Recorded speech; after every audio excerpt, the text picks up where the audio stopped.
사순절 21의 날입니다. 여러분 모두를 예수 그리스도의 이름으로 축복합니다. 데이 27 곱절의 축복이라는 제목을 가지고 마태복음 17장 21절의 말씀으로 시작합니다. 그러나 이런 귀신은 기도와 금식이 아니면 나가지 않는다. 아멘. 13년이라는 세월 동안 나는 내가 쓴 글에 만족할 수가 없었다. 컴퓨터 안에는 반만 쓰고 끝내지 못한 원고들이 가득했지만 도저히 한 권도 제대로 완성할 수가 없었다. 책을 쓰겠다는 소망은 한낱 신기루에 불과할 것만 같았다. 그런 낙심과 좌절이 절정에 이르렀을 때 결국은 지푸라기라도 잡는 심정으로 40일 미디어 금식 기도를 단행하기로 했다. 그런데 바로 그것이 내 지필 인생의 전환점이 되어 주었다. 나에게는 돌파구가 필요했지만 그러기 위해서는 기도만으로는 부족했다. 기도와 함께 금식도 필요했다. 그동안 지필은 일종의 기도가 되었다. 컴퓨터 자판을 치는 게 아니라 기도를 치는 것이었다. 그렇게 모든 것이 끝났을 때 내 생애 최초의 자비 출판책이 완성되어 있었다. 살다 보면 기도만으로는 부족하게 느껴질 때가 있다.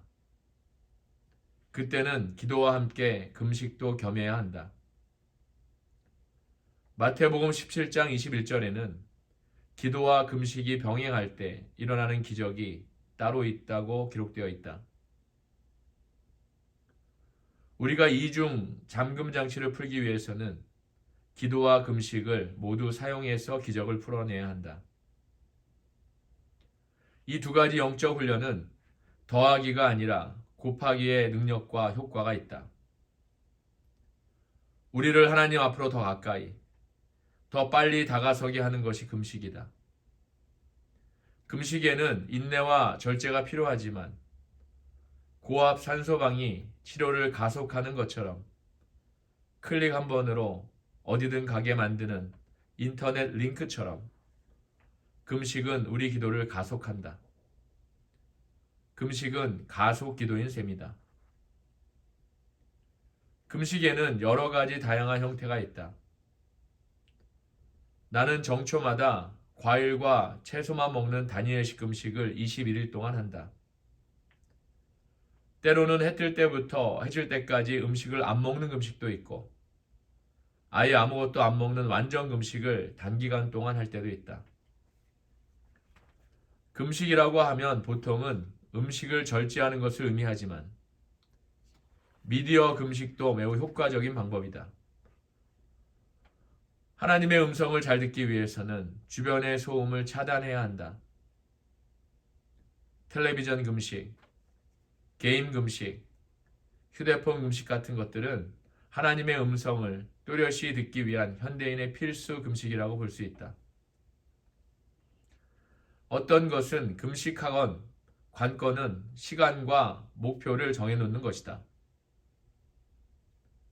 언제 금식을 시작하고 끝낼지를 정확히 정해놓지 않으면 자꾸 변명과 타협거리를 찾게 되고 결국은 중도에서 그만둘 가능성이 높다. 따라서 금식의 시작일과 종료일을 정하고 무엇을 위해 금식하는지를 분명하게 정해놓아야 한다. 어떤 것에 얽매여 있는 느낌이 든다면 속박을 풀기 위한 금식을 해도 좋다. 현명하게 결정을 내릴 수 있도록 분별력을 달라고 금식하거나 은혜를 구하는 금식도 의미가 있다. 새로운 한 해, 새 직장, 새 사업 등을 하나님께 바치는 의미에서 금식할 수도 있다. 아니면 재정과 인간관계야 정서적인 문제를 위해 금식할 수도 있고 단순히 하나님과의 친밀감을 위해 금식할 수도 있다. 예수님은 십자가에 달려 돌아가시기 전날에 겟세마네 동산에서 피땀을 흘리며 기도하셨다. 제자들도 그런 주님 곁에서 기도해야 마땅하건만 그들은 기도는 하지 않고 잠만 쿨쿨 잤다. 너희가 나와 함께 1시간도 이렇게 깨어 있을 수 없더냐라고 하실 때 예수님의 목소리에 묻어있는 실망감을 충분히 이해할 수 있을 것이다. 그 말씀은 우리도 새겨들을 만하다. 그래서 곧이곧대로 우리 자신에게 한번 적용해 보자. 1시간의 기도는 당신의 삶을 상상도 못할 만큼 변화시킬 것이라고 나는 장담한다. 하나님의 권능이라는 새로운 차원의 세상을 열어줄 것이고 정말 사랑하기 힘든 사람도 사랑할 수 있는 힘을 부여해 줄 것이다. 또한 최대의 난제 앞에서 올바른 선택을 할 수 있는 지혜도 허락할 것이다. 가장 도움이 절실한 순간에 제자들은 예수님을 실망시켰다. 하지만 예수님만 속이 상했던 게 아니었다. 그들 역시 그 대가를 치러야 했다. 자, 만약에 이론을 여기에 적용해서 질문 한 가지를 해보겠다. 만약에 베드로가 잠을 자지 않고 열심히 기도했다면 과연 그가 예수님을 3번이나 부인했을까? 혹시 기도를 안 했기 때문에 그런 일이 벌어진 것은 아닐까? 물론 이건 가정일 뿐 확실한 증거는 없지만 베드로가 기도했다면 10중8구 부인의 유혹을 피할 수 있었으리라고 생각한다. 그의 배신은 겟세마네 동산에서 기도 대신에 잠을 잘 때 시작된 것이다. 영적 전쟁의 승패는 바로 거기에서 갈린다. 그 상황에서 예수님이 문제의 전곡을 찌르셨다. 마태복음 26장 41절의 말씀입니다. 마음에는 원이로되 육신이 약하도다. 아멘. 이보다 맞는 말이 또 있을까? 우리는 마음으로는 기도하기를 원한다. 하지만 연약한 육신이 그것을 방해한다. 문제는 마음이 아니라 의지, 정확히 말해서 의지력이다. 그래서 우리에게는 금식이 필요하다. 금식은 더 열심히 기도할 수 있는 힘을 준다. 금식 자체가 의지력이 없으면 안 되는 일이기 때문이다. 육신적 단련은 기도할 수 있는 영적 단련을 가능케 한다. 솔직히 고백하자면 영성훈련 중에서 내가 가장 힘들어하는 것이 금식이다. 이유는 뻔하다. 먹는 걸 좋아해서다. 하지만 금식은 하나님을 향해 먹는 걸 갈구하는 것 이상으로 당신을 갈구합니다 라는 행위적 표현이다. 또 한 가지 깨달은 것은 음식을 거부할 때 육신이 원하는 어떤 것도 거부할 수 있게 된다는 점이다. 말하자면 나의 의지력을 강화하는 영적 운동인 셈이다. 내가 음식을 향해 안 돼 라고 말하면 다른 형태의 유혹을 향해서도 얼마든지 안 돼 라고 말할 수 있었다. 사람이 운동을 하면 일시적으로 근육에 손상이 일어나지만 이후에는 더 강한 근육이 발달하게 된다. 마찬가지로 금식은 우리의 교만과 속박과 욕심을 부수고 깨트린다. 나쁜 습관을 중단시켜 좋은 습관이 형성되도록 한다.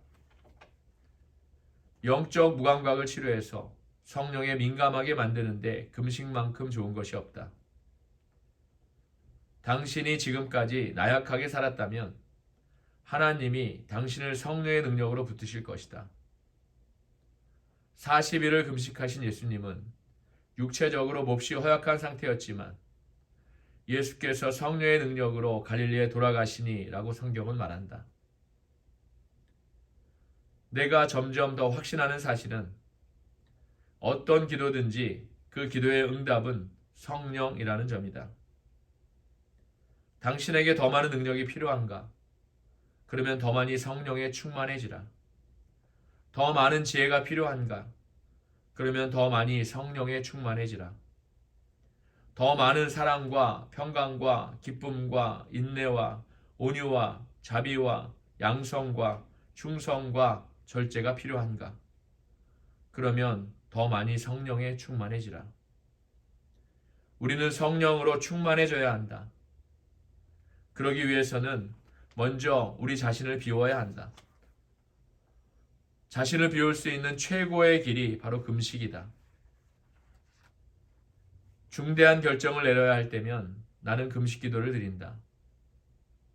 금식은 내 몸을 정화시킬 뿐 아니라 정신과 영도 정화시키고 마음의 동기도 정화시킨다. 또한 문제 해결의 돌파구가 필요할 때에도 금식 기도를 한다. 그러면 문제 해결만이 아니라 내 마음의 응어리도 함께 해결된다. 성경에서 텅 빈 위장은 가장 강력한 기도의 도구였다. 무릎을 꿇는 것보다도 강력했다. 곡기를 끊는 것은 우리가 얼마나 절박한가를 하나님께 보여드리는 행위다. 우리가 금식하면 하나님은 우리 일을 자신의 일로 삼으신다. 당신이 간구하는 기도 제목 중에서 어떤 것들은 금식이 필요할지도 모른다. 금식을 통해 한 차원 높은 단계로 나아갈 필요가 있을 것이다. 가족 혹은 친구들을 위해 금식이라는 곱절의 원을 그리며 중보해보라. 우리 교회에서 40일 작정 기도를 드릴 때에는 소그룹들이 지인들의 암투병과 취직과 가정회복을 위해 금식하며 기도했다. 기도와 금식을 병행해서 곱절로 기도할 때 곱절의 축복을 받는 건 절대 놀라운 일이 아니다. 아멘. 오늘의 기도 전략입니다. 나쁜 습관을 끊고 싶다면 기도의 습관부터 들여라. 아멘. 오늘도 하나님께서 주신 귀한 말씀을 가지고 오늘 하루도 충만하고 은혜가 풍성하신 그런 하루가 되시기를 예수 그리스도의 이름으로 축복합니다.